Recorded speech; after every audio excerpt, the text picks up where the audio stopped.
Rusia adalah negara yang dikenal tangguh di medan perang, tapi di balik parade militer yang megah, ada bom waktu demografis yang perlahan berdetak. Bayangkan saja, sejak Perang Dunia Pertama, Perang Dunia Kedua, hingga Perang Ukraina, jutaan laki-laki usia produktif tewas, meninggalkan luka besar pada struktur masyarakat. Nah, daripada penasaran, langsung saja kita bahas kisah tragis di balik layar kejayaan Rusia yang perlahan menggerogoti masa depan Rusia.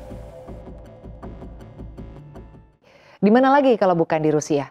1 tahun perang berlangsung, Rusia dilaporkan mengalami penurunan angka kelahiran yang cukup signifikan. Fenomena ini terjadi setelah puluhan ribu pemuda meninggal selama perang di Ukraina. Rusia dari kekuatan besar menuju krisis demografis. Rusia negara yang dikenal kuat di medan perang dan tangguh di kancah internasional. Namun di balik megahnya parade militer ada realita pahit yang perlahan muncul ke permukaan. Perang demi perang yang dilalui Rusia sejak zaman revolusi Bolshevik, Perang Dunia Pertama, Perang Dunia Kedua, hingga konflik terbaru dengan Ukraina telah menguras sumber daya manusia dan menghantam keras populasi laki-laki usia produktif. Sejarah yang berdarah-darah, ya coba bayangkan saja menjadi seorang ibu di Rusia pada tahun 1945 baru saja merelakan suami pergi ke medan perang, sekarang harus menerima kenyataan pahit ia tak akan kembali. Ya bayangin aja jadi ibu di Rusia saat itu, tiap kali suaminya pergi ke medan perang, ya kayak nonton drama Korea, udah tahu endingnya bakal sedih banget. Sejarah Rusia penuh dengan tragedi semacam ini. Dari revolusi Bolshevik hingga Perang Dunia Kedua, setiap dekade meninggalkan luka demografis yang sulit sembuh. Rusia ini seperti langganan promo perang. Sayangnya promonya buy one lose million. Pada Perang Dunia Pertama 1914 sampai 1918 saja, dari 15,8 juta tentara yang dikirim ke medan perang, 1,7 juta tewas dan 4,9 juta lainnya terluka parah. Lalu datang revolusi Bolshevik pada tahun 1917 hingga 1923, perang saudara yang menelan jutaan nyawa. Belum selesai dengan derita itu, Perang Dunia Kedua pada tahun 1941 hingga 1945 kembali menyapu 27 juta jiwa, termasuk 11 juta tentara muda yang seharusnya jadi tulang punggung negara. Populasi yang terus merosot ketimbang gender yang dihasilkan bukan hanya membuat Rusia kehilangan tenaga kerja produktif, tapi juga menciptakan tekanan sosial yang menghantam perempuan. Di tahun 1950, rasio 63 laki-laki untuk 100 perempuan. Ini jadi tanda awal krisis yang mulai menghantui hingga hari ini. Lonjakan angka kematian ini menyebabkan ketimpangan gender yang mencolok. Lonjakan populasi perempuan ini bukannya menjadi kekuatan, melainkan beban berat karena tingginya tekanan sosial dan ekonomi yang mereka pikul. Ya ibaratnya kamu lagi main dating apps. Nah, swipe kanannya itu banyak banget, tapi matchnya jarang. Yang jelas bikin algoritma dating apps-nya frustasi. Invasi Ukraina, paku terakhir di peti. Perang dengan Ukraina menambah luka. Hingga pertengahan 2024, sekitar 120.000 hingga 250.000 tentara Rusia tewas. Mayoritas dari mereka adalah laki-laki muda. Situasi ini membuat banyak keluarga kehilangan tulang punggungnya dan ketidakseimbangan populasi makin parah. Akibatnya, perempuan kini harus berperan ganda mencari nafkah sekaligus menjaga keluarga di tengah inflasi yang mencekik. Di Rusia sekarang, perempuan gak cuma jadi tulang punggung keluarga, tapi juga jadi tulang lengan, tulang paha, pokoknya all in one. Ngeri. Masa depan yang suram. Jika situasi ini terus berlanjut, populasi Rusia diperkirakan akan menyusut menjadi 120 juta dalam 50 tahun ke depan. Rasio gender yang timpang, populasi yang menua, dan krisis tenaga kerja produktif akan menjadi tantangan yang berat. Bukan hanya masalah sosial, tetapi juga ancaman serius bagi kelangsungan ekonomi Rusia. Meski kita tahu Rusia adalah negara besar dengan populasi yang mengecil. Rusia yang dulunya megah dengan parade militer dan sejarah panjang kejayaan, kini menghadapi ancaman yang gak bisa diatasi hanya dengan tank dan misil. Populasi menyusut. Dalam 6 bulan pertama tahun 2024, jumlah kelahiran mencapai titik terendah dalam 25 tahun terakhir. Bahkan pada Juni lalu, untuk pertama kalinya angka kelahiran merosot di bawah 100.000 bayi.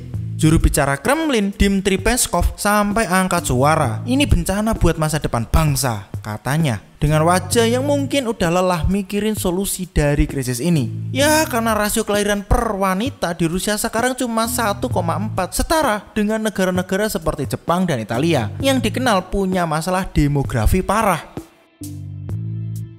Perang dan bayi, ini dua hal yang gak cocok. Perang dengan Ukraina jelas memperparah situasi. Gak cuma bikin angka kematian naik, tapi juga bikin anak muda kabur dari negara. Ribuan pemuda memilih angkat kaki daripada diwajibkan angkat senjata. Ya gak heran, pasar tenaga kerja jadi babak belur dan masa depan ekonomi Rusia terancam terjun bebas. Banyak anak muda Rusia yang sekarang menghadapi dilema, bertahan di negara yang terus terjebak konflik atau pergi mencari kehidupan baru di luar negeri. Sebut saja Ivan, seorang pemuda usia 25 tahun yang kabur ke Finlandia demi menghindari wajib militer. Ujarnya, "Saya ingin hidup bukan mati di medan perang." Rusia bakal jadi negara sepi di masa depan. Ya, tapi tenang, Rusia nggak sendirian. Jepang dan Korea Selatan udah duluan ngalamin hal serupa. Mereka malah udah masuk ke fase depopulasi, alias lebih banyak yang meninggal daripada yang lahir. Dari Januari sampai Juni 2024 cuma ada 599.600 bayi yang lahir di Rusia. Itu 16.000 lebih sedikit dibanding periode yang sama di 2023. Angka ini bikin pemerintah Rusia lewat Badan Statistik Rosstat mikir keras. Belum lagi kematian meningkat 18% dibanding tahun lalu, terutama karena perang dengan Ukraina yang bikin banyak korban jiwa di medan perang. Nina Ostanina, Kepala Komite Duma untuk Perlindungan Keluarga, bilang Rusia butuh operasi demografi khusus buat ningkatin angka kelahiran. Istilahnya mirip perang, tapi ini perang melawan krisis bayi. Di bulan Juli, Dmitry Peskov, juru bicara Putin, ngakuin kalau ini udah jadi bencana besar. Menurut dia, bikin Rusia ramai lagi adalah prioritas utama. Karena hal ini, pemerintah sempat bikin berbagai kebijakan, mulai dari penitipan anak yang murah buat keluarga berpenghasilan rendah, keringanan pajak buat keluarga besar, sampai janji bikin lebih banyak tempat daycare. Nah, buat yang penasaran penitipan anak buat apa? Nah, jadi gini. Di Rusia, seperti di banyak negara lain, ibu seringkali keluar dari dunia kerja karena tanggung jawab mengasuh anak. Dengan penitipan anak murah atau subsidi daycare, ibu bisa kembali bekerja, yang secara tidak langsung mendukung perekonomian nasional. Itu kenapa program ini dilakukan di Rusia. Tapi ya sayangnya semua itu keburu ke distract sama perang besar-besaran di Ukraina. Akibatnya bukan cuma angka kelahiran yang turun, tapi juga penduduk pada kabur ke negara lain. Ya, krisis populasi makin parah. Kalau terus-terusan begini, masa depan Rusia bakal makin sunyi, kayak kota kosong di film-film post-apokaliptik.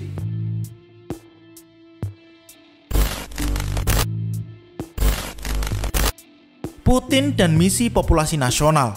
Presiden Vladimir Putin gak tinggal diam. Dari keringanan pajak, penitipan anak gratis, hingga iming-iming kewarganegaraan buat orang asing yang mau gabung militer. Semua udah dicoba. Bahkan biaya perceraian dinaikkan buat dana perang. Tetapi sejauh ini hasilnya belum signifikan. Putin menyebut ini sebagai tugas bersejarah. Di tahun 2024, ia kembali menyerukan peningkatan populasi seolah-olah bilang, "Hey, ayo bikin Rusia rame lagi." Tapi jelas tantangan ini bukan cuma soal angka, melainkan perubahan sosial yang kompleks. Ya gimana ya, ibaratnya tuh Putin ini kayak sales asuransi. Udah coba semua promo, tapi tetap aja nggak ada yang beli.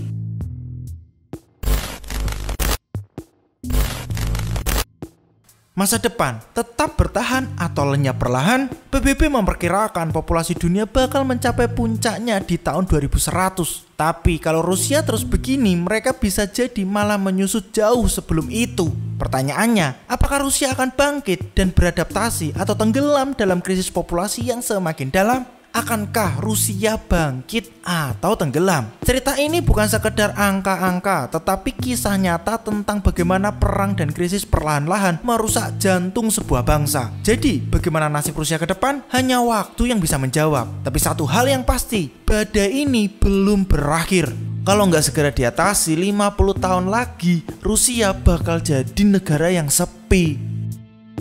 Apakah Rusia bakal bertahan atau malah jadi negara yang kayak rumah horor, megah tapi nggak ada penghuninya? Tapi gimana pendapat kamu? Apakah Rusia bisa bertahan dari badai demografis ini? Atau justru tenggelam seperti kota-kota kosong di film post-apokaliptik? Tulis pendapat kamu di kolom komentar ya. Jangan lupa untuk like dan subscribe. Terima kasih udah nonton. Dan ini Relung Nalar.